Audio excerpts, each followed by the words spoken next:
Yes. അപ്പോൾ work and എനർജിയിലുള്ള textbook questions ആണ് നോക്കാൻ വേണ്ടി പോകുന്നത്. കുറച്ച് ലേറ്റ് ആയിട്ടുണ്ട്, ശരിയാണ്. സ്ക്രീൻ ഒന്ന് ചെറുതാവും, നിങ്ങൾക്ക് ആവശ്യത്തിനനുസരിച്ചിട്ട് അത് അഡ്ജസ്റ്റ് ചെയ്യുന്ന അറിയാമെന്നാണ് വിചാരിക്കുന്നത്. ഇംഗ്ലീഷ് മീഡിയത്തിൻ്റെ വർക്ക് ആൻഡ് എനർജി എന്ന ഈ ചാപ്റ്ററിലുള്ള ടെക്സ്റ്റ് ബുക്കിലെ ക്വസ്റ്റ്യൻസ്, ലെറ്റ്സ് എസ് ക്വസ്റ്റ്യൻസ് നമ്മൾ സെപ്പറേറ്റ് ആയിട്ട് ഇടുന്നുണ്ടാവും. അപ്പോൾ മാക്സിമം ക്വസ്റ്റ്യൻസ് നമുക്ക് പറഞ്ഞ് പോവാം. റെഡി? സ്ക്രീൻ ഒന്ന് ചെറുതാവും, വലിയ കുഴപ്പമുണ്ടാവില്ല എന്ന് വിചാരിക്കുന്നത്. ശരിയടാ. ഒന്നാമത്തെ ചോദ്യം, ഇവിടെ കുറേ ഫിഗറൊക്കെ കൊടുത്തിട്ടുണ്ട്. ആ ഫിഗറുമായിട്ട് റിലേറ്റ് ആയിട്ടുള്ള ഒരു ടേബിൾ ഇപ്പുറം കൊടുത്തിട്ടുണ്ട്. ഫിഗർ ആദ്യം ജസ്റ്റ് ഒന്ന് നോക്കുക, വെറുതെ ഒന്ന് നോക്കി വിടുക. അടുത്ത ഈ ടേബിളിലേക്ക് വരിക. ടേബിളിൽ situations where force is applied, എവിടെയൊക്കെയാണ് ഫോഴ്സ് അപ്ലൈ ചെയ്യുന്നത് എന്നുള്ളതാണ് അവിടെ ഒന്നാമത്തെ കോളത്തിലുള്ളത്. അതിൽ ഓരോന്നും നേരത്തെ കണ്ട ചിത്രത്തിലുള്ള ഓരോന്നും എടുത്തെടുത്ത് പറയുന്നത് അത്രയേ ഉള്ളൂ. രണ്ടാമത്തെ കോളം നോക്ക്, object on which the force is applied, ഏത് ഒബ്ജക്റ്റിലേക്കാണ് ഫോഴ്സ് കൊടുത്തിരിക്കുന്നത്. ദെൻ മൂന്നാമത്തെ കോളത്തിൽ is there displacement for the object, ഒബ്ജക്റ്റിന് ഡിസ്പ്ലേസ്മെൻറ്റ് ഉണ്ടാവുന്നുണ്ടോ, സംഗതിയൊക്കെ പറയാം കേട്ടോ. ജസ്റ്റ് ആദ്യം ഈ ടേബിൾ എന്തെല്ലാം ഇല്ല എഴുതിയിരിക്കുന്നത് എന്നുള്ള കാര്യം മാത്രം ഒന്ന് പറയുന്നതേ ഉള്ളൂ. Is there displacement for the object in the direction of force in the direction of applied force, yes or no. അപ്പോൾ ലാസ്റ്റിൽ രണ്ട് കളിയിൽ യെസ് ഓർ നോ എന്നുള്ള കാര്യം മാത്രമേ എഴുതേണ്ടതുള്ളൂ. റെഡി? ഇനിയാണ് നമ്മൾ ശരിക്കുള്ള പരിപാടി തുടങ്ങുന്നത്. നോക്കാം. റെഡിയാണോ? ഒന്നാമത്തെ ഈ ഒരു സിറ്റുവേഷൻ നോക്ക്. Loading goods on to a lorry, loading goods on to a lorry.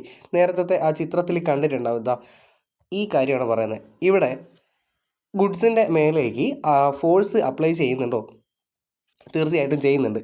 Object on which force is applied, ഏത് ഒബ്ജക്റ്റിലേക്കാണ് ഇവിടെ ഒന്നാമത്തെ ഈ ഒരു കണ്ടീഷനിൽ ഏത് ഒബ്ജക്റ്റിലേക്കാണ് നമ്മൾ ഫോഴ്സ് കൊടുക്കുന്നത് എന്ന് ചോദിച്ചു കഴിഞ്ഞാൽ ലോഡിലേക്കാണ് ഫോഴ്സ് കൊടുക്കുന്നത്. എന്നിട്ട് ലോഡിന് ഡിസ്പ്ലേസ്മെൻറ്റ് ഉണ്ടായോ? ലോഡിന് ഡിസ്പ്ലേസ്മെൻറ്റ് ഉണ്ടായിട്ടുണ്ട്. നിലത്ത് നിന്ന ആ ലോഡ്, ലോഡ് എന്ന് പറഞ്ഞാൽ എന്താ? ആ ചാക്കാണേ. ചാക്കിനെ എടുത്ത് ലോറിൻ്റെ മണ്ട കയറ്റി വെച്ചില്ലേ? അപ്പോൾ ലോഡിന് ഡിസ്പ്ലേസ്മെൻറ്റ് ഉണ്ടായിട്ടുണ്ട്, ശരിയാണ്. ഇനി നോക്ക് അടുത്തത്, is there displacement for the object in the direction of force applied, force apply ചെയ്ത ഡയറക്ഷനിൽ ഒബ്ജക്റ്റിന് ഡിസ്പ്ലേസ്മെൻറ്റ് ഉണ്ടായിട്ടുണ്ടോ? തീർച്ചയായിട്ടും ഉണ്ടായിട്ടുണ്ട്. താഴെ നിന്ന് മേലോട്ടേക്കാണ് ഫോഴ്സ് കൊടുത്തിരിക്കുന്നത്, അങ്ങോട്ടേക്ക് തന്നെയാണ് ഡിസ്പ്ലേസ്മെൻറ്റ് ഉണ്ടായത്. ദെൻ അടുത്തത്, trying to push a huge rock, വലിയ ഒരു പാറ നിങ്ങൾ തള്ളി നീക്കാൻ വേണ്ടി നോക്കുകയാണ്. അങ്ങനെയാണെങ്കിൽ അവിടെ ഏത് ഒബ്ജക്റ്റിലേക്കാണ് ഫോഴ്സ് കൊടുക്കുന്നത്? റോക്കിലേക്കാണ്. റോക്കിന് ഡിസ്പ്ലേസ്മെൻറ്റ് ഉണ്ടായോ? തീർച്ചയായിട്ടും റോക്കിന് ഡിസ്പ്ലേസ്മെൻറ്റ് ഉണ്ടായിട്ടില്ല. റോക്ക്, വലിയൊരു പാറ എന്നെ തള്ളി നീക്കിയാൽ ഈ പാറ ഇവിടെ നിന്ന് നീങ്ങിപ്പോവോ? ഇല്ല. അപ്പോൾ ഡിസ്പ്ലേസ്മെൻ്റ് ഇല്ല. ദെൻ ഡിസ്പ്ലേസ്മെൻ്റ് ഇല്ലെങ്കിൽ പിന്നെ ഈ രണ്ട് കളി ഏകദേശം ഒരുപോലെ തന്നെയാണ് വരിക. നോക്കടാ, ഈ കളിയിൽ പറയുന്നത് is there displacement for the object, ഒബ്ജക്റ്റിന് ഡിസ്പ്ലേസ്മെൻറ്റ് ഉണ്ടായിട്ടുണ്ടോ? ഇവിടെ is there displacement for the object on the direction of applied force, force apply ചെയ്ത ഡയറക്ഷനിൽ ഡിസ്പ്ലേസ്മെൻറ്റ് ഉണ്ടായിട്ടുണ്ടോ എന്നുള്ള കാര്യം. ശരി, ഇവിടെ ഡിസ്പ്ലേസ്മെൻറ്റേ ഉണ്ടായിട്ടില്ല. അപ്പോൾ നമുക്ക് എന്ത് പറയാം? നോ എന്ന് പറയാം. ദെൻ അടുത്തത് മൂന്നാമത്തത്, A trolley being pushed in A super market, super മാർക്കറ്റിൽ ഒരു ട്രോളി പുഷ് ചെയ്ത് തള്ളിക്കൊണ്ട് പോവുകയാണ്. അങ്ങനെയാണെങ്കിൽ അവിടെ ഏത് ഒബ്ജക്റ്റിലേക്കാണ് നമ്മൾ ഫോഴ്സ് കൊടുക്കുന്നത്? ട്രോളിയിലേക്കാണ്. ട്രോളിയിലേക്കാണ് ഫോഴ്സ് കൊടുക്കുന്നത്. എന്നിട്ട് അതിന് ഡിസ്പ്ലേസ്മെൻറ്റ് ഉണ്ടായോ? യെസ്, ഉണ്ടായിട്ടുണ്ട്. ദെൻ ഡിസ്പ്ലേസ്മെൻറ്റ് നമ്മൾ കൊടുക്കുന്ന ഫോഴ്സിൻ്റെ ഡയറക്ഷനിലാണോ? നമ്മളിപ്പോൾ അങ്ങോട്ട് ആ ട്രോളി തള്ളിക്കൊണ്ട് പോകുന്നതെങ്കിൽ അങ്ങോട്ടേക്ക് തന്നെയാണ് ഫോഴ്സ് കൊടുക്കുക, അങ്ങോട്ടേക്ക് തന്നെയാണ് ആ സാധനം നീങ്ങിപ്പോകുന്നത്. അങ്ങനെയാണെങ്കിൽ യെസ് എന്ന് പറയാം. അത് നമ്മൾ ഫോഴ്സ് അപ്ലൈ ചെയ്ത ഡയറക്ഷനിൽ തന്നെയാണ് അതിന് ഡിസ്പ്ലേസ്മെൻറ്റ് ഉണ്ടായത്. ദെൻ ലാസ്റ്റത്തെ നോക്ക്, a man standing with a load on his head, ഒരാൾ അയാളുടെ തലയിൽ ഒരു ചുമടുമായിട്ട് നിൽക്കുന്നു. അങ്ങനെയാണെങ്കിൽ അവിടുത്തെ ഒബ്ജക്റ്റ് എന്ന് പറയുന്നത് ലോഡാണ്. ആ ലോഡിലേക്ക് അയാൾ ഫോഴ്സ് കൊടുക്കുന്നുണ്ട്. ഇവിടെ ഒന്നാമത്തെ കോളത്തിൽ നോക്കുകയാണെങ്കിൽ object on which force is applied, ഏത് ഒബ്ജക്റ്റിലേക്കാണ് ഫോഴ്സ് കൊടുക്കുന്നതെന്ന് വെച്ചാൽ ഇവിടെ ലോഡാണ് വരുന്നത്, ലോഡ്. ദെൻ ആ ഒബ്ജക്റ്റിന് ഡിസ്പ്ലേസ്മെൻറ്റ് ഉണ്ടായിട്ടുണ്ടോ? ഇവിടെ ഫോഴ്സ് കൊടുക്കുന്നുണ്ട് എന്നുള്ളത് ശരിയാണ്. മേലോട്ടേക്കാണ് ഇവിടെ ഫോഴ്സ് അപ്ലൈ ചെയ്യുന്നത്. അയാൾ തലയിൽ താങ്ങി നിർത്തില്ല, അപ്പോൾ മേലോട്ടേക്കാണ് ഫോഴ്സ് അപ്ലൈ ചെയ്യുന്നത്. പക്ഷേ ഇവിടെ ഡിസ്പ്ലേസ്മെൻറ്റ് ഉണ്ടായിട്ടുണ്ടോ? ഡിസ്പ്ലേസ്മെൻറ്റ് ഉണ്ടായിട്ടില്ല. അങ്ങനെയാണെങ്കിൽ ലാസ്റ്റ് കോളം നോക്ക്, is there displacement for the object which direction in the direction of applied force, apply ചെയ്ത ഫോഴ്സിൻ്റെ ഡയറക്ഷനിൽ അതിന് ഡിസ്പ്ലേസ്മെൻറ്റ് ഉണ്ടായോ? ഇല്ല. അപ്പോൾ ആ കള്ളി ആ ടേബിളിൻ്റെ ഫുൾ പരിപാടി അവിടെ തീർന്നിട്ടുണ്ട്. അങ്ങനെയാണെങ്കിൽ ഇവിടെ നിന്ന് മനസ്സിലാക്കേണ്ട ഒരു കാര്യം ഫോഴ്സ് അപ്ലൈ ചെയ്താൽ എപ്പോഴും ഫോഴ്സ് അപ്ലൈ ചെയ്താൽ അവിടെ ഒബ്ജക്റ്റ് മൂവ് ചെയ്യണം എന്നൊരു നിർബന്ധമൊന്നുമില്ല കേട്ടോ. ആ ഒരു കാര്യമാണ് അവിടെ നിന്ന് നോട്ട് ചെയ്യാനുള്ളത്. നമ്മൾ ജസ്റ്റ് ക്വസ്റ്റ്യൻ ആൻസർ മാത്രമായിരിക്കും പറഞ്ഞു പോകുന്നുണ്ടാവുക. എക്സ്പ്ലനേഷൻ വീഡിയോ ഒക്കെ വേറെയാണ്, ലെറ്റ്സസിൻ്റെ വീഡിയോ വേറെയാണ്. ക്വസ്റ്റ്യൻ ആൻസറാണ് നമ്മൾ മാക്സിമം നോക്കുന്നത്. അതെ, can we calculate quantity of work ചെയ്യുന്ന വർക്കിൻ്റെ ക്വാണ്ടിറ്റി അളവ് കണ്ടുപിടിക്കാൻ വേണ്ടി പറ്റുമോ എന്ന് വെച്ചാൽ എത്ര വർക്ക് നമ്മൾ ചെയ്തു എന്നുള്ള കാര്യം കണ്ടുപിടിക്കാൻ പറ്റുമോ എന്നുള്ളതാണ് ചോദ്യം. അതിനുള്ള ഉത്തരമാണ് ദേ താഴോട്ട് കിട്ടുന്നത്. വർക്ക് എങ്ങനെ കാൽക്കുലേറ്റ് ചെയ്യാം എന്ന് ചോദിച്ചു കഴിഞ്ഞാൽ കാൽക്കുലേഷൻ നടത്തണമെങ്കിൽ തീർച്ചയായിട്ടും ഒരു ഇക്വേഷൻ വേണം. വർക്കിനെ W എന്നാണ് ഡിനോട്ട് ചെയ്യുക. W is equal to F into S എന്ന് പറയുന്ന ഇക്വേഷൻ ഉണ്ട്. F ഇൻറ്റു എസ്സിനെ ഇങ്ങനെ എഴുതാറില്ല സാധാരണ, ഇങ്ങനെയാണ് ഇത് F ഇൻറ്റു എസ്. ഇങ്ങനെ ഒരു ഇക്വേഷൻ ഉണ്ട്. വേറൊരു ഇക്വേഷൻ ഉണ്ട് W ഈക്വൽ ടു mgh. ഈ രണ്ട് ഇക്വേഷൻ വെച്ചിട്ടായിരിക്കും ഇനി നമ്മൾ കാൽക്കുലേഷനൊക്കെ ചെയ്യുക. അപ്പോൾ ഇതങ്ങ് ബൈഹാർട്ട് പഠിച്ച് വെച്ചേക്കണം. ഇതിനുള്ള കണ്ടൻറ്റൊക്കെ എങ്ങനെയാണെന്നുള്ള കാര്യം നിങ്ങൾ ഓൾറെഡി പഠിച്ചിട്ടുണ്ടാവും. W equal to FS, W equal to mgh, work കണ്ടുപിടിക്കാനുള്ള രണ്ട് ഇക്വേഷൻ. ദെൻ നമ്മൾ അടുത്ത ക്വസ്റ്റ്യനിലേക്ക് പോകുന്നു, ഇമ്പോർട്ടൻ്റ് ആയിട്ടുള്ള ക്വസ്റ്റ്യനിലേക്ക് പോകുന്നു. ഇവിടെ ഈ രണ്ട് ചിത്രങ്ങൾ തന്നിട്ട് അതുമായിട്ട് റിലേറ്റ് ചെയ്ത് കിടക്കുന്ന കുറച്ച് ക്വസ്റ്റ്യൻസ് അതിൻ്റെ ചോട്ടിലുണ്ട്. നോക്കാം. ഒന്നാമത്തെ ചോദ്യം, ഇൻ വിച്ച് സിറ്റുവേഷൻ, ഇതാണ് വായിക്കുന്നത്, in which situation was more work done and why. ഏത് സന്ദർഭത്തിലായിരിക്കും, ഒന്നാമത്തെ സിറ്റുവേഷനിലാണോ രണ്ടാമത്തെ സിറ്റുവേഷനിലായിരിക്കുമോ കൂടുതൽ വർക്ക് ചെയ്തിരിക്കുക എന്നുള്ളതാണ്. തീർച്ചയായിട്ടും നിങ്ങൾക്ക് ആ ചിത്രം കാണുമ്പോൾ തന്നെ സംഗതി മനസ്സിലാവും. സിറ്റുവേഷൻ 2-ൽ രണ്ടാമത്തെ സിറ്റുവേഷനിലായിരിക്കും ഇവിടെ വർക്ക് കൂടുതൽ ചെയ്യേണ്ടി വന്നിട്ടുണ്ടാവും അല്ലേ. Then here which factor influence the quantity of work done. ഇവിടെ ഈ രണ്ട് ചിത്രം ഒന്ന് കമ്പയർ ചെയ്ത് നോക്കുക. ഇവിടെ രണ്ടാമത്തെ ചിത്രത്തിൽ രണ്ടാമത്തെ സന്ദർഭത്തിൽ രണ്ടാമത്തെ സിറ്റുവേഷനിലാണ് കൂടുതൽ വർക്ക് ചെയ്യേണ്ടി വന്നിട്ടുള്ളത്. അതെന്തുകൊണ്ടാണ് എന്ന് ചോദിച്ചു കഴിഞ്ഞാൽ ഈ ആളിനെ സംബന്ധിച്ച് ഇരിക്കുന്ന രണ്ടാളുകളെ നമ്മൾ കൺസിഡർ ചെയ്യുക. ഇരിക്കുന്ന രണ്ടാളുകളെ കൺസിഡർ ചെയ്താൽ കാണുമ്പോൾ തന്നെ മാസ് കൂടിയ ആൾ രണ്ടാമത്തെ സിറ്റുവേഷനിൽ ഇരിക്കുന്ന ആളാണ്. അപ്പോൾ മൂപ്പരെ തള്ളിക്കൊണ്ട് പോകണമെന്നുണ്ടെങ്കിൽ നേരത്തെ ഈ അമ്മമ്മേനെ തള്ളിക്കൊണ്ട് പോകുന്നതിനേക്കാൾ കൂടുതൽ ശക്തി കൊടുക്കേണ്ടി വരും, കൂടുതൽ ഫോഴ്സ് കൊടുക്കേണ്ടി വരും അല്ലേ. അപ്പോൾ ഇവിടെ കൂടുതൽ ഫോഴ്സ് കൊടുക്കേണ്ടി വന്നിട്ടുണ്ട് എന്നുള്ളതാണ് നമുക്ക് മനസ്സിലാക്കാൻ വേണ്ടി പറ്റിയത്. Here which factor influence the quantity of work done. Displacement ആണോ ഫോഴ്സ് ആണോ? ഫോഴ്സ് അല്ലേ. ഇവിടെ രണ്ടുപേരെയും തള്ളിക്കൊണ്ട് പോകുന്നത് എ ഡിസ്റ്റൻസ് ഓഫ് 10 മീറ്ററിലേക്കാണ്, 10 മീറ്റർ ദൂരത്തേക്കാണ് കൊണ്ടുപോകുന്നത്. അപ്പോൾ രണ്ടാളെയും 10 മീറ്റർ ദൂരത്തേക്ക് കൊണ്ടുപോകുന്നുണ്ട്. പക്ഷേ ഇവിടെ രണ്ട് പേരിലും കൊടുക്കുന്ന ഫോഴ്സ് ഡിഫറൻ്റ് ആണ്, അതുകൊണ്ട് അവിടെ ചെയ്യുന്ന വർക്കും ഡിഫറൻ്റ് ആണ്. ദെൻ താഴെയുള്ള വായിച്ചു നോക്കാം. If the patient in the second situation has to be shifted through a distance of 20 metre under the same condition the quantity of work done will be increase. ഈ രണ്ടാമത്തെ സന്ദർഭത്തിലുള്ള ആളിനെ കൂടുതൽ ദൂരത്തേക്ക് 20 മീറ്റർ ദൂരത്തേക്ക് തള്ളിക്കൊണ്ട് പോകണം എന്നുണ്ടെങ്കിൽ quantity of work done will increase എന്ന് പറയുന്നത് അല്ലേ. കൂടുതൽ ദൂരത്തേക്ക് ഇപ്പോൾ നിലവിലിപ്പോൾ കുറച്ച് വർക്ക് ചെയ്യുന്നുണ്ട്. എത്ര വർക്കാണ് ചെയ്യുന്നതെന്ന് ചോദിച്ചാൽ ചുമ്മാ ഒരു അളവ് പറയാണ്, വെറുതെ പറയാണ്, ഒരു 40 വർക്കാണ് ഇപ്പോൾ ചെയ്യുന്നത് എന്ന് വിചാരിക്കുക. എന്തെന്നാന്ന് നമുക്ക് ചിലപ്പോൾ അറിയണമെന്നില്ല, ചുമ്മാ വിട്ടേക്ക്. 40 വർക്കാണ് ഇപ്പോൾ ചെയ്യുന്നത് എന്ന് വിചാരിക്കും വെറുതെ. ഇനി അയാളെ തന്നെ ഇച്ചിരിയും കൂടെ ദൂരത്തേക്ക് നമ്മൾ തള്ളിക്കൊണ്ട് പോകണമെങ്കിൽ 40 വർക്ക് മതിയാവില്ലല്ലോ, ഒരു 45 വർക്ക് അല്ലെങ്കിൽ ഒരു 50 വർക്കെങ്കിലും ചെയ്യേണ്ടി വരില്ലേ. അതാണ് പറഞ്ഞിട്ടുള്ളത്. കൂടുതൽ ദൂരത്തേക്ക് തള്ളിക്കൊണ്ട് പോകുമ്പോൾ കൂടുതൽ വർക്ക് നമ്മൾ ചെയ്യേണ്ടി വരും. അപ്പോൾ അങ്ങനെയാണെങ്കിൽ here which factor influence the quantity of work done. ഇവിടെ ഏത് ഫാക്ടറാണ് ഇൻഫ്ലുവൻസ് ചെയ്തതെന്ന് ചോദിച്ചു കഴിഞ്ഞാൽ അത് ഡിസ്പ്ലേസ്മെൻ്റ് ആണ്. കൂടുതൽ ദൂരത്തിലേക്ക് കൂടുതൽ സ്ഥാനാന്തരം, കൂടുതൽ ഡിസ്പ്ലേസ്മെൻറ്റ് അവിടെ ഉണ്ടാക്കിയില്ലേ, അതാണ് അവിടെയുള്ള ഒരു പോയിന്റ് എന്ന് പറയുന്നത്. നോക്കുക, താഴെയുള്ള ഇതാണ് നിങ്ങൾ ഏറ്റവും ഇമ്പോർട്ടൻ്റ് ആയിട്ട് പഠിക്കേണ്ടത്. The factors influencing work done. Side reading എഴുതിയിട്ട് വേണമെങ്കിൽ അങ്ങനെ തന്നെ എഴുതി വെച്ചോ. Factors influencing work done. ഒന്ന് ഫോഴ്സ് ആണെന്ന് പറയുന്നുണ്ട്. ഒന്ന് ഫോഴ്സ് ആണ്, രണ്ടാമത്തത് ഡിസ്പ്ലേസ്മെൻ്റ് ആണ്. അത് ഇതിൻ്റെ ചുവട്ടിൽ അങ്ങ് എഴുതി കൊടുക്കുക. ഡിസ്പ്ലേസ്മെൻറ്റ് ഒന്നും മനസ്സിലാകുന്നുണ്ടാവില്ല എഴുതിയത്, കുഴപ്പമില്ല. ഡിസ്പ്ലേസ്മെൻ്റ് ആണ്, ഡിസ്പ്ലേസ്മെൻറ്റ്. ഇനി അടുത്ത ചോദ്യത്തിലേക്ക് പോകുന്നു. ഇവിടെ എന്തൊക്കെയോ ഇക്വേഷനും കാര്യമൊക്കെ പറയുന്നുണ്ട്. നേരത്തെ നമ്മൾ പറഞ്ഞ ആ ഒരു ഇക്വേഷനാണ് ഇവിടെ നിങ്ങൾക്ക് കാണാൻ വേണ്ടി പറ്റുക. W is equal to FS, work equal to force into displacement. W equal to F into S. Ready. Then അങ്ങനെയാണെങ്കിൽ അതിൻ്റെ യൂണിറ്റ് ഒന്ന് കണ്ടുപിടിക്കണം. ഫോഴ്സിൻ്റെ യൂണിറ്റ് ഓഫ് ഫോഴ്സ് എന്ന് പറയുന്നത് ന്യൂട്ടനാണ്. യൂണിറ്റ് ഓഫ് ഡിസ്പ്ലേസ്മെൻറ്റ് എന്ന് പറയുന്നത് മീറ്ററാണ്. അപ്പോൾ വർക്കിൻ്റെ യൂണിറ്റ് എന്തായിരിക്കും? ന്യൂട്ടൺ മീറ്ററാണ്. ന്യൂട്ടൺ മീറ്ററിനെ വിളിക്കുന്ന ഒരു പേരാണ് ജൂള്. ഇതൊരു സയൻറ്റിസ്റ്റിൻ്റെ പേരാണ്. ജെയിംസ് പ്രെസ്കോട്ട് ജൂൾ എന്ന് പറയുന്ന ഒരു സയൻറ്റിസ്റ്റിൻ്റെ പേരാണ്. ജെയിംസ് പ്രെസ്കോട്ട് ജൂൾ എന്ന് പറയുന്ന ഇയാളുടെ പേരിൻ്റെ അവസാന ഭാഗം സെലക്ട് ചെയ്തിട്ടാണ് ജൂൾ എന്ന് നമ്മളിതിനെ യൂണിറ്റായിട്ട് കൺസിഡർ ചെയ്തിട്ടുള്ളത്. വലിയ കുഴപ്പമില്ല, അത് ഇമ്പോർട്ടൻ്റ് ആണ്. ജൂൾ എന്നുള്ള ഇത് ഒന്ന് ഓർത്ത് വെക്കണം. നമ്മുടെ വർക്കിൻ്റെ SI യൂണിറ്റായിട്ട് കൺസിഡർ ചെയ്യുന്നത് ജൂളിനെയാണെന്നുള്ള കാര്യം ഓർത്ത് വെച്ചേക്കാം. റെഡി. ഇനി അടുത്ത ഒരു ഭാഗത്തേക്ക് പോകാം. ശരി, ഇവിടെ if a force of 1 Newton moves an object through distance 1 meter in the direction of force along a horizontal surface, calculate the work done by the force. 1 metre ദൂരത്തേക്ക് 1 ന്യൂട്ടൺ ഫോഴ്സ് കൊടുത്തിട്ടൊരു ഒബ്ജക്റ്റിനെ തള്ളിക്കൊണ്ട് പോവാം. നിലത്തൊരു സാധനം വെച്ചിട്ടുണ്ട്. ഈ സാധനത്തിൻ്റെ മേലേക്ക് ഒരു ഫോഴ്സ് കൊടുക്കുന്നു, ഇതിനെ നീങ്ങിക്കൊണ്ട് പോകുന്നു. എത്ര ഫോഴ്സ് കൊടുത്തു? 1 ന്യൂട്ടൺ ഫോഴ്സ് കൊടുത്ത്. എത്ര ദൂരത്തേക്ക് അത് പോയി? എത്ര ഡിസ്പ്ലേസ്മെൻറ്റ് ഉണ്ടായി? 1 മീറ്റർ ഡിസ്പ്ലേസ്മെൻറ്റ് ഉണ്ടായി. അങ്ങനെയാണെങ്കിൽ അവിടെ ചെയ്ത വർക്ക് എത്രയായിരിക്കും? വർക്ക് കണ്ടുപിടിക്കാൻ നമുക്കിപ്പോൾ കയ്യിലുള്ള ഇക്വേഷൻ W=Fs. അപ്പോൾ എഫ് ഇവിടെ തന്നിട്ടുണ്ട്. F 1 ന്യൂട്ടനാണ്, 1 newton. എസ് ഇവിടെ തന്നിട്ടുണ്ട്, അതും 1 ന്യൂട്ടനാണ്. വർക്ക് ഡൺ എത്രയായിരിക്കും? W=Fs അല്ലേ? F 1 newton, S 1 newton. 1 × 1 എന്ന് പറയുന്നത് 1 ആയിരിക്കും.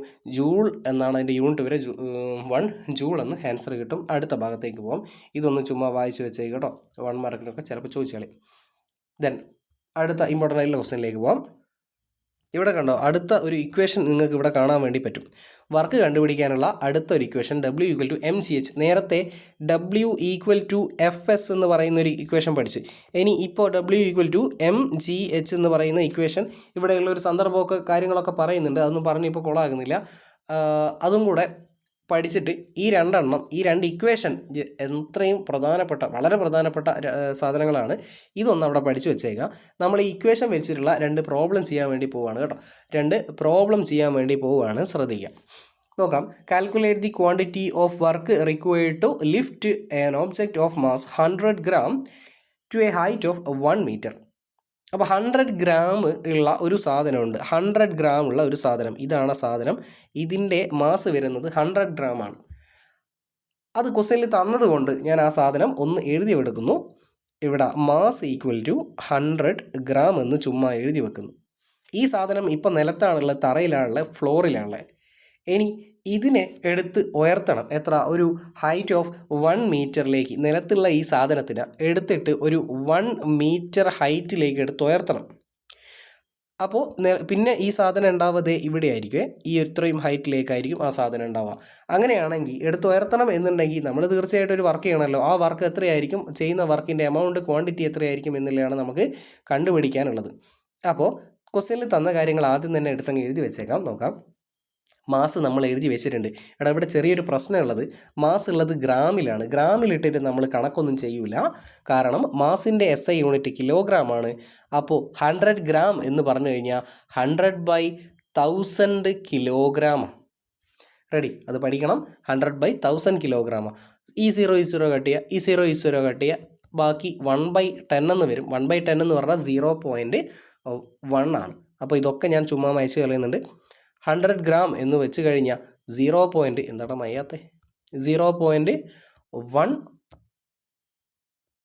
ഇവിടെ എഴുതുന്നു. 0.1 പോയിൻ്റ് കിട്ടുന്നില്ല കേട്ടോ. 0.1 കിലോഗ്രാം എഴുതാൻ കുറച്ച് പ്രയാസമുണ്ട്. 0.1 കിലോഗ്രാം ആണ് അതിൻ്റെ മാസ്. ഇനി ഹൈറ്റ് പറയുന്നുണ്ടല്ലോ. ഹൈറ്റ് പറയുന്നത് 1 meter. അതുപോലെ ജീൻ്റെ വില ഇവിടെ തന്നിട്ടുണ്ട്. G = 10 meter/second². ഇത്രയും കാര്യങ്ങൾ നിങ്ങൾക്ക് തന്നിട്ട് നിങ്ങളോട് പറയാണ് ഇവിടെ ചെയ്ത വർക്ക് W എത്രയായിരിക്കും? W=Fs ഉണ്ട്, W=mgh ഉണ്ട്. ഇവിടെ ഹൈറ്റിൻ്റെ കാര്യമൊക്കെ പറയുന്നില്ലേ? അപ്പോൾ ഹൈറ്റ് ഉൾപ്പെടുന്ന ഇക്വേഷൻ എടുത്തോ. W=mgh. അപ്പോൾ Fs എടുത്താൽ കിട്ടുമോ? Fs എടുത്താൽ കിട്ടൂല. കാരണം ഇവിടെ ഫോഴ്സിനെ പറ്റിയൊന്നും പറയുന്നില്ലല്ലോ. mgh, എമ്മും ജിയും എച്ചും ഇവിടെ തന്നിട്ടുണ്ട്. എം എന്ന് പറഞ്ഞാൽ 0.1 ആണ്. ഇൻറ്റു ജി എന്ന് പറഞ്ഞു കഴിഞ്ഞാൽ ഇവിടെ തന്നിട്ടുണ്ട്. ജി ഇവിടെ 10 ആണ്. ഇൻറ്റു ഹൈറ്റ്, അതും 1 ആണ്. ഹൈറ്റ് 1 മീറ്ററാണ്. റെഡി. ഇനി ഇതിനൊക്കെ കൂടെ മൾട്ടിപ്ലൈ ചെയ്യാന്നുള്ളതാണ്. 0.1 ഇൻറ്റു 10 എന്ന് പറഞ്ഞാൽ 1 ആണ്. 1 ഇൻറ്റു 1 എന്ന് പറഞ്ഞാൽ 1 തന്നെയാണ് വരിക. അപ്പോൾ 1 ജൂൾ ആയിരിക്കും ഇവിടുത്തെ ആൻസർ. 1 ജൂൾ ആയിരിക്കും ഇവിടുത്തെ ആൻസർ ആയിട്ട് വരുന്നുണ്ടാവുക. ഇനി അടുത്ത ക്വസ്റ്റ്യനിലേക്ക് പോവാം. ഈ ക്വസ്റ്റ്യൻ ആയിരിക്കും ചിലപ്പോൾ മിക്കവാറും കുറേ ആളുകൾക്കൊക്കെ ഡൗട്ടായിട്ടുണ്ടാവുക. ഈ ഒരു ക്വസ്റ്റ്യൻ ആയിരിക്കും. നോക്കാം. വലിയ പ്രയാസമൊന്നുമില്ല. ഒരു ചെറിയ ഐഡിയ അവിടെ കിട്ടണം എന്നുള്ള കാര്യം മാത്രമേ ഉള്ളൂ. നോക്കാം. A barrel of mass 50 kilogram is to be loaded on to a lorry. A barrel എന്ന് പറഞ്ഞാൽ ഒന്നുമില്ല, ഒരു പാത്രം വെള്ളം നിറയ്ക്കും. നമ്മളെ കല്യാണ പേരെല്ലാം വെള്ളം നിറയ്ക്കുന്ന സാധനം ഇല്ലടാ. കൈ കീറുന്ന സ്ഥലത്ത് വെള്ളം നിറയ്ക്കാൻ വേണ്ടി ഒരു നീല ബക്കറ്റ് പോലത്തെ സാധനം വലുത് വെക്കില്ലേ, എന്താ പറയുക, ടാങ്ക് എന്നെല്ലാം പറയുന്നത്, എന്തോ ഒരു സാധനം. നമുക്കിവിടെ ആ സാധനത്തിൻ്റെ ഷേപ്പിനൊന്നും നമുക്ക് വലിയ പ്രാധാന്യമൊന്നുമില്ല. ശരി, ഒരു സാധനം, അതിന് മാസ് വരുന്നുണ്ട് 50 കിലോഗ്രാം. അത് ഞാൻ എഴുതി വെക്കുന്നു. മാസ് വരുന്നത് 50 കിലോഗ്രാം ആണ്. ഈ സാധനത്തിന് ഇതിപ്പോൾ നിലത്താണുള്ളത്. ഇതാണ് ആ സാധനം എന്ന് വിചാരിക്കും. ഈ സാധനത്തിന് ഇവിടെ നിന്ന് എടുത്തിട്ട് എന്ത് ചെയ്യണം? ഒരു ലോറിയുടെ മണ്ടയ്ക്കായിട്ട് കയറ്റി വെക്കണം. ഈ ലോറി കിടക്കുന്നത്, ഞാൻ ക്വസ്റ്റ്യൻ്റെ എക്സ്പ്ലനേഷനാണ് പറയുന്നത്, ഈ ലോറി നിലത്ത് നിന്ന്, തറയിൽ നിന്ന് ഒരു 2 മീറ്റർ ഹൈറ്റിലാണ്, 2 മീറ്റർ ഹൈറ്റിലേക്ക് ഈ സാധനത്തിന് ഇവിടെ നിർത്തിയിട്ട് 2 മീറ്റർ ഹൈറ്റിലേക്ക് എടുത്ത് കൊണ്ടുപോയി വെക്കണം. അതാണ് ഇവിടുത്തെ പരിപാടി. അങ്ങനെയാണെങ്കിൽ എ ക്വസ്റ്റ്യൻ പറയുന്നത്, ഇങ്ങനെ ചെയ്യുമ്പോൾ അവിടെ നിങ്ങൾ ചെയ്യേണ്ട വർക്ക് എത്രയായിരിക്കും? ആദ്യം ക്വസ്റ്റ്യന് തന്ന കാര്യങ്ങൾ അവിടെ എഴുതി വെക്കാം. ഇതേ ഇവിടെ ജീൻ്റെ വാല്യൂ തന്നിട്ടുണ്ടല്ലോ, ആ ജീയും കൂടെ അങ്ങ് എഴുതി വെച്ചേക്ക്. ജി വരുന്നത് 10 മീറ്റർ പെർ സെക്കൻഡ് സ്ക്വയറാണ്. G equal to 9.8 metre per second സ്ക്വയറാണ് നിങ്ങൾ പണ്ട് പഠിച്ച് വെച്ചിട്ടുണ്ട്. പക്ഷേ നിങ്ങളെ സഹായിക്കാൻ വേണ്ടിയിട്ടാണ് ഇവിടെ 10 കൺസിഡർ ചെയ്തോ റൗണ്ട് ഓഫ് ചെയ്ത് തന്നിട്ടുള്ളത്. ഇനി എത്ര ഹൈറ്റിലേക്കാണ് നമുക്ക് ഈ സാധനത്തിന് എടുത്തുകൊണ്ട് പോകേണ്ടത്? ഇവിടെ ഈ സാധനത്തിന് ഹൈറ്റ് ഓഫ് 2 മീറ്റർ, 2 മീറ്റർ ഹൈറ്റിലേക്ക് ഇതിനെ എടുത്തുകൊണ്ട് പോകണം. ഇത്രയും സാധനങ്ങൾ തന്നിട്ട് നിങ്ങളോട് എ ക്വസ്റ്റ്യനായിട്ട് അവർ ചോദിക്കുക, ഇങ്ങനെ എടുത്ത് പൊക്കുമ്പോൾ ചെയ്യേണ്ട വർക്ക് എത്രയായിരിക്കും? ഡബ്ല്യു എത്രയായിരിക്കും? ഡബ്ല്യു ഈക്വൽ ടു mgh അല്ലേ? അങ്ങനെയാണെങ്കിൽ അതങ്ങ് എഴുതി കൊടുത്താൽ മതി. എം എത്രയാണ്? എം വരുന്നത് 50 കിലോഗ്രാം ഇൻറ്റു ജി എന്ന് പറഞ്ഞാൽ 10 ആണെന്ന് തന്നിട്ടുണ്ട്. എച്ച് എന്ന് പറഞ്ഞാൽ 2 ആണ്. എല്ലാം കൂടി മൾട്ടിപ്ലൈ ചെയ്യുക.